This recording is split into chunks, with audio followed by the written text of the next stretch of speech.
Hello everyone. तो कैसे आप सभी? आई होप आप सभी स्टूडेंट ठीक होंगे। तो मैं विवेक आपका फिर से स्वागत करता हूं आपके अपने परिवार कॉलेज अपडेट्स में। तो देखिए, आज की जो वीडियो होने वाली है काफ़ी इंपॉर्टेंट होने वाली है, क्योंकि जैसे कि आप सभी को पता होगा कि आपके एग्ज़ाम हैं 21 मार्च से। और इसी के बीच कई सारे ऐसे स्टूडेंट हैं जो काफ़ी कमेंट कर रहे थे कि सर प्रिपरेशन के ऊपर एक वीडियो बनाइए कि how to prepare online exam में टिप्स फॉलो करें जिससे हमारे 100% तक नंबर हम अचीव कर पाए। तो आज की वीडियो काफ़ी इंपॉर्टेंट है ऑल स्टूडेंट के लिए, एनसीबीएफ, सोल, रेगुलर तीनों के लिए। ठीक है, तो आज मैं इस वीडियो में कुछ आपको ऐसे टिप्स बताऊंगा, अगर आप उनको फॉलो करते हो तो कहीं ना कहीं आप अच्छा स्कोर कर सकते हो, सोल के स्टूडेंट को खासकर। ठीक है, क्योंकि कई सारी बदनामियाँ थी सोल के लिए कि नंबर काफ़ी कम आते हैं। ठीक है, उससे पहले अगर आप फर्स्ट सेमेस्टर के न्यू स्टूडेंट हैं तो चैनल को सब्सक्राइब कर ले और हमारा टेलीग्राम चैनल भी ज़रूर ज्वाइन कर ले, लिंक मैंने डिस्क्रिप्शन बॉक्स में दे दिया। तो देखिए, पहली चीज़, ऑनलाइन एग्ज़ाम ऑफलाइन एग्ज़ाम से बिल्कुल डिफरेंट होता है। जहां ऑफलाइन एग्ज़ाम में आपके पास कोई भी गाइडेंस नहीं होती, क्योंकि जब आप ऑफलाइन एग्ज़ाम देने जाते हो तो सब कुछ आपके ऊपर निर्भर होता है कि आपने कितनी बुक पढ़ी है, कितनी आपने तैयारी करी है, कितने आपने रट्टे मारे। जी हाँ, रट्टे का इसमें बहुत बड़ा मैटर है ऑफलाइन एग्ज़ाम में। अगर आप रट्टे मार के जाते हो तो वही स्टूडेंट कहीं ना कहीं उस एग्ज़ाम को क्वालिफाई कर पाता है, अगर आप ऑफलाइन एग्ज़ाम के पर्सपेक्टिव से देखें तो। बट मैं अगर ऑनलाइन एग्ज़ाम की बात करूं तो ऑनलाइन एग्ज़ाम में मेन चीज़ मैं आपको दोबारा बता रहा हूं, आपको रट्टा नहीं मारना है। ऑनलाइन एग्ज़ाम में सबसे बड़ा जो टिप्स है वो है आपको रट्टा नहीं मारना है। रट्टा मार के आपको कुछ भी याद नहीं करना है, क्योंकि आपको रट्टा मारने की ज़रूरत क्या है? रट्टा मार के अगर आप याद करोगे तो इससे आपका ही नुकसान होगा, क्योंकि ऑनलाइन एग्ज़ाम में जो क्वेश्चन पूछे जाते हैं वो घुमा के पूछे जाते हैं, डायरेक्ट नहीं आते। होते चैप्टर में सही है बट घुमा के पूछेगा। ठीक है, तो इसलिए रट्टा मत मारना, क्योंकि ऑनलाइन एग्ज़ाम में ज़्यादातर जो पॉइंट रहते हैं वो आपको देख कर ही करने पड़ते हैं। दूसरी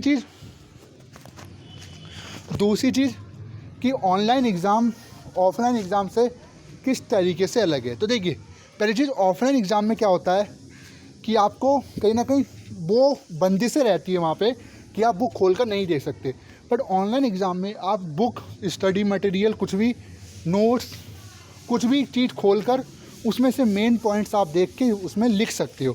ऐसा ऑनलाइन एग्ज़ाम में देखा जाता है। ठीक है, बट ऑफलाइन एग्ज़ाम में ऐसा नहीं होता। दूसरी चीज़, ऑनलाइन एग्ज़ाम जब भी आप देने बैठो तो आप जिस प्लेस पर ऑनलाइन एग्ज़ाम दे रहे हो वहाँ का प्लेस बिल्कुल शांत होना चाहिए। मतलब कि मान के चलिए बिल्कुल शांत प्लेस उधर का आपका होना चाहिए, कोई आपको डिस्टर्ब ना करे, क्योंकि ऑनलाइन एग्ज़ाम में सबसे बड़ा जो मेन चीज़ होती है वो है शांति।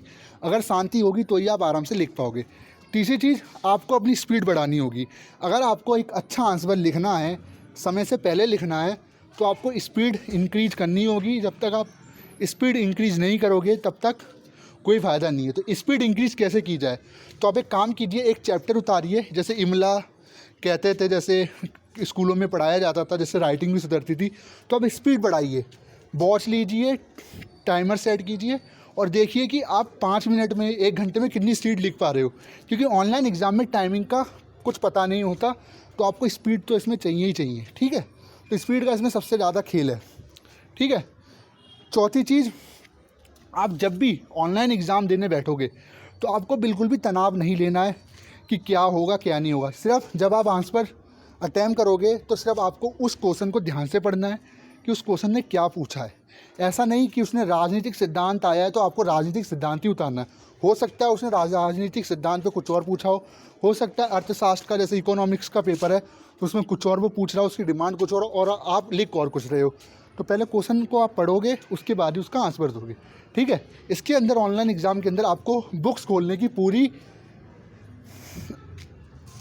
अलाउ दी जाएगी। मतलब आप बुक इसके अंदर खोल सकते हो, बिल्कुल अलाउ है आपको बुक खोल के, और आप नोट्स वगैरह, गाइड वगैरह खोल के आप इसमें एग्ज़ाम आराम से दे सकते हो। बट ऑफलाइन एग्ज़ाम में ऐसा कुछ नहीं होता, और इसमें रटने की जो प्रवृत्ति रहती है, जो प्रकृति रहती है, वो इसमें नहीं होती। आपको रटना नहीं है, सिर्फ मेन पॉइंट आपको लिखने हैं। जैसे आप देखिए, पहली चीज़, कई स्टूडेंट मुझसे कहते हैं कि सर सिलेबस समझा दीजिए। देखिए, मैं सिलेबस का आपसे मैं यही कह रहा हूँ, सिलेबस समझाने का नहीं होता। आपको क्या करना है, जो आपके पास बुक्स है उसका फ्रंट पेज होगा जहाँ इंडेक्स बना होता है, वही आपका फर्स्ट सेमेस्टर की पूरी बुक का एक सिलेबस है। हर चैप्टर में से मेन पॉइंट पढ़िए। जैसे चैप्टर का नाम है, कुछ भी नाम है, तो वो सवाल उसी चैप्टर में से उसी नेम से बनाएगा।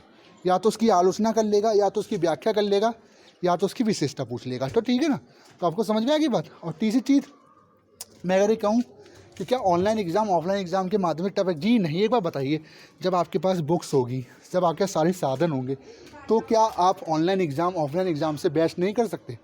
बिल्कुल कर सकते। बस आप अपनी स्पीड इंक्रीज करनी है। आपको इंक्रीज कैसे करनी है? ज़्यादा से ज़्यादा आपको राइटिंग करनी है, लिखना है आपको, जिससे आपका जो हाथ की जो मसल होती है वो एग्ज़ाम के टाइम पे चुस्त ना पड़े। अगर आपका हाथ चुस्त पड़ गया एग्ज़ाम के टाइम और आपकी बुद्धि अगर भ्रष्ट हो गई, तो समझ जाना फिर आपको कोई नहीं बचा सकता फेल होने से। तो इसीलिए पहले से प्रैक्टिस करके रखिए। और ऑनलाइन एग्ज़ाम कोई रॉकेट साइंस नहीं है जो इसके लिए कुछ अलग से टिप्स दी जाए। बस यही टिप्स मैं जो आपको बता रहा हूँ वही आपको फॉलो करनी है। बुक्स को ओनली पढ़ना है, मेन पॉइंट को ओनली देखना है कि किस चैप्टर में क्या बताया गया, रटना नहीं है। रटने की जो प्रवृत्ति होती है वो ऑफलाइन एग्ज़ाम में होती है। ठीक है। तो ये तीसरी चीज़, खाली प्लेस देखना है जहाँ आप एग्ज़ाम आराम से दे सको। ठीक है। तो ये कुछ टिप्स हैं जो इनको अगर आप फॉलो करोगे तो ज़रूर आपका एग्ज़ाम अच्छा होगा। बाकी बुक्स पढ़ के भी आप एग्ज़ाम आराम से निकाल सकते हो। बाकी आपके पास तो मोबाइल वगैरह है ही। ठीक है। तो वीडियो कैसी लगी, वीडियो को लाइक कर देना, चैनल को सब्सक्राइब कर देना। Thank you so much.